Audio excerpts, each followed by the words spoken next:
Seandainya seseorang di antara kalian punya tingkat tawakal seperti seekor burung, itu bahagia hidup kita. Kenapa dengan seekor burung? Tagdu himason wa taruhu bitonan, kata Rasulullah. Karena seekor burung itu pergi pagi hari dalam kondisi lapar, pulang kenyang. Dan burung nggak serakah. Nggak pernah Anda jumpai ada burung bawa carrier, itu belum pernah. Bawa koper, bawa karung gitu, serakah. Buat 20 tahun yang akan datang. Manusia kan gitu kan? Serakah. Nabung saldo buat 20 tahun, buat masa tua, buat anak saya sampai pensiun. Bahkan saya pernah pribadi, Anda pernah mendapatkan satu keluarga yang hemat, ya naudzubillah, bukan hemat, pelit sih jatuhnya. Saya tanya, kenapa antum tidak menggunakan harta itu dengan bijak buat kebahagiaan antum? Alasannya, semuanya hemat buat anak saya nanti, tabungan buat dia kuliah. Dah, kata saya, hidup sampai dewasa saja belum tentu sudah memastikan sampai kuliah. Kan sombongnya kita gitu. Padahal Allah tuh hanya mengatakan bangun aman, badan sehat, punya bekal makan itu. Artinya itu sudah menjadi cukup alasan buat kita bahagia. Jadi bahagia bukan ketika kita memiliki segala-galanya. Kata bahagia itu bisa didapatkan kalau kita bisa mensyukuri apa yang Allah berikan buat kita semuanya. Termasuk teteh, kakang hadir di majelis ilmu itu bentuk syukur kepada Allah Subhanahu wa taala. Satu ketika Rasulullah Shallallahu Alaihi Wasallam itu di tengah pembaringan ya, beliau sedang tertidur bersama istri tercinta Ibunda Aisyah. Dalam bahasa riwayatnya itu kulit beliau sudah bertemu dengan kulitnya Ibunda Aisyah. Romantika akan sebentar lagi terbangun lagi. Tiba-tiba Rasulullah bangun dari tidurnya. Ibunda Aisyah bertanya mau kemana? Mengambil air wudhu dan sholat tahajud. Ketika sholat malam selesai, beliau tidur kembali di pembaringannya. Ibunda Aisyah merasakan ada getar tubuh Rasulullah yang sedang menahan tangis. Orang nangis kalau betul mendalam tuh, itu tangisannya laki-laki tuh nggak bunyi, cuma bergetar. Kalau bunyi itu tangisannya cewek. Makanya kalau ada cowok nangis, wah itu dipertanyakan ke cowoknya. Cowok tuh nangisnya nggak bunyi gitu, cuma air matanya deras. Karena kalau cowok satu nangis, yang sakit merasakan semuanya gitu tuh, kurang lebih demikian. Kalau perempuan nangis kan biasa, karena memang kan harganya di tangisannya gitu tuh. Semuanya serba menangis. Yang perempuan gitu. Apa dikit-dikit nangis, dikit-dikit nangis. Ya makanya hati-hati dengan tangisannya perempuan. Karena nggak semua tangisannya tulus gitu. Kadang-kadang ada tangisan yang keluar bukan air mata, tapi harapan palsu. Tahajud beliau pun tertidur berbaring kembali. Ibunda Aisyah tuh merasakan gemetar tubuh Rasulullah yang sedang menahan tangisan. Aisyah bertanya, kenapa ya Rasulullah? Kau itu ibadah sekeras itu gitu. Kaki sampai pecah-pecah, bangun di tengah malam, sujudnya panjang. Teman-teman, kalau teman-teman tahu, itu Rasulullah kalau sekali berdiri satu rakaat salat tahajud beliau itu Al-Baqarah, Al-Imran selesai. Satu kali berdiri. Al-Baqarah 2 juz setengah, Al-Imran itu nyampe 5 juz sekali beliau berdiri. Ruku beliau sama dengan sujud beliau. Sepanjang itu. Sampai Ibu Aisyah mengatakan, kenapa engkau lakukan itu? Bukan engkau pribadi yang sudah diampuni dosamu yang telah lalu dan akan datang? Kenapa ibadahmu sekeras itu? Jawaban Rasul sederhana. Kata Rasul dengan gaya puitisnya beliau, karena beliau tuh sangat-sangat puitis. Makanya disebut dengan jawami'ul kalim. Ngomongnya sedikit tapi maknanya dalam. Gak kayak kita ngomong banyak tapi kayak kaleng rombeng. Laka isinya. Kalau Rasulullah ngomongnya pendek tapi maknanya dalam. Maka kata Rasulullah, afala akuna abdan syakur. Salah, Aisyah, kalau aku ingin menjadi pribadi yang bersyukur. Ternyata syukur itu bukan sekedar mengucapkan alhamdulillah.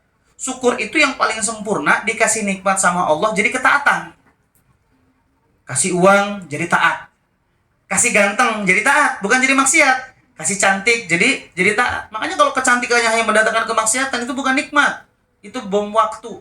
PHP Ikhwan 1, PHP Ikhwan 2, sudah nyaman semuanya ditinggalkan. Laki-laki itu dijaga, jangan dirusak. Kok nggak kebalik Ustadz gitu. Sekali-kali dibalikkan ya, masa laki-laki terus yang identik dengan merusak, nyakitin gitu. Padahal banyak laki-laki baik yang rusak gara-gara wanita itu banyak gitu, Masya Allah. Ya termasuknya kan Nabi Yusuf kan, yang mau dirusak sama Zulaikha gitu, Masya Allah. Jadi teman-teman yang dibilang Allah Subhanahu Wa Taala itu definisi syukur paling indah. Jadi kegelisahan, semua yang mungkin identik hari ini pernah ngobrol sama orang yang kena penyakit anxiety yang luar biasa. Jadi kecemasan, ada seorang ikhwan kita ngobrol panjang sampai beliau tuh divonis kena penyakit mental, anxiety, sampai itu ngena ke badan sampai kurus kering. Ana tanya, karena Ana juga bukan psikolog gitu, jadi belum begitu detail tahu tentang penyakit kejiwaan. Ana cuma dari konsep keislaman saja. Ana tanya, emang yang antum merasakan apa?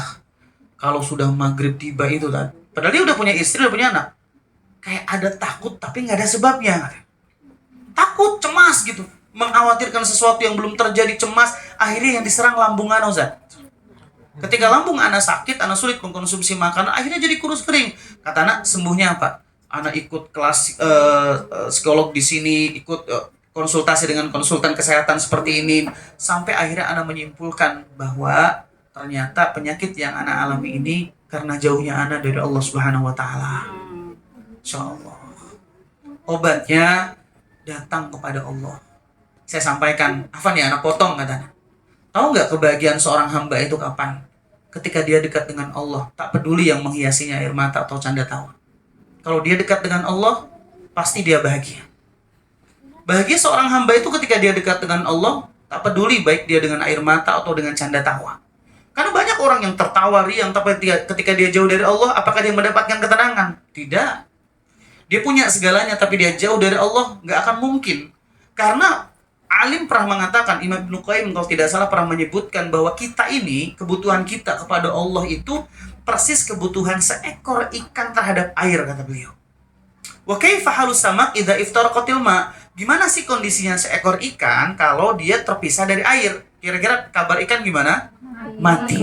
Begitulah jiwa yang jauh dari Allah Subhanahu wa taala pasti dengan sendirinya mengering, mati, dan akhirnya kehilangan arah. Maka kembalilah kepada Allah Subhanahu wa taala. Langkah kita sudah terlalu jauh. Main kita kejauhan. Pulang. Jangan pernah lupa jalan pulang. Makanya menuntut ilmu. Saya masih nakal, Ustaz. Nuntut ilmu aja nggak apa-apa. Mau masih nakal, mau masih pendosa, nuntut ilmu jangan tinggal. Setidaknya ketika kita sudah di tengah-tengah masa keputusasaan, kita tahu tempat pulang kita kemana. Senakal-nakal orang yang pernah duduk di majelis ilmu, itu pasti tahu tempat pulangnya kemana.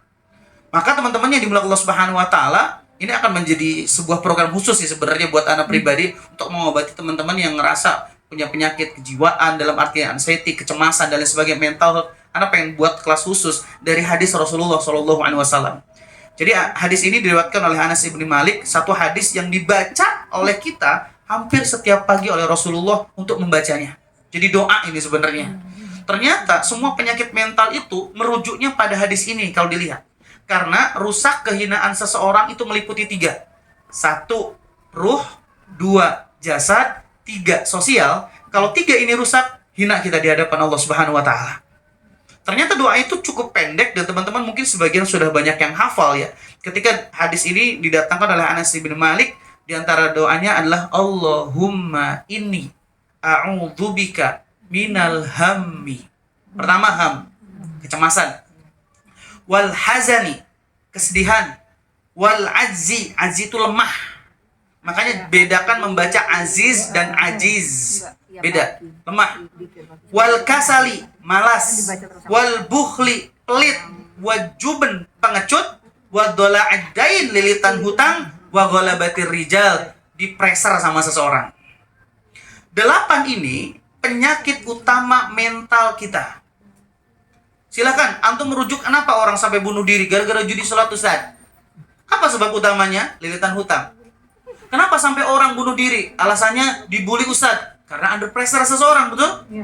Maka lihat, perhatikan bagaimana Allah Subhanahu wa taala mengajarkan kita dari lisan Rasulullah SAW untuk berlindung diri dari 8 penyakit yang mengerikan ini. Penyakit yang pertama adalah minal ham, kecemasan. Cemas itu, kata para ulama, menakut-nakuti diri dengan sesuatu yang sedang terjadi dan akan terjadi. Itu nakut-nakutin tuh, nakut-nakutin diri sendiri. Akhirnya cemas. Nah, kalau orang sudah cemas, teman-teman, namanya orang cemas, orang panik, itu akalnya nggak jalan. Teman-teman, maaf, ketika maaf tenggelam, apa yang lewat dan apa yang bisa dipegang, itu biasanya dijadikan pegangan. Entah itu rumput yang tidak ada kekuatannya, entah itu batang kayu yang kecil, semuanya jadi pegangan. Karena orang panik. Maka jangan jadi pribadi yang cemas, yang semudah gundah gitu. Mudah yang cemas. Sedangkan hazan itu adalah kesedihan. Penyakit kesedihan itu penyakit, kata para ulama. Karena kesedihan ini kalau dibiarkan akan merusak badan, akan merusak ruh. Makanya nggak boleh orang mukmin larut-larut dalam kesedihan. Tapi Tapi dia yang paling saya cintai, Ustaz. Allah. Bunga bukan setangkai. Kumbang tidak seekor. Mati satu, tumbuh seribu. Gak bisa move on ya. Insya Allah. Mati satu, tumbuh 1000. Pergi satu, yang datang banyak. Insya Allah.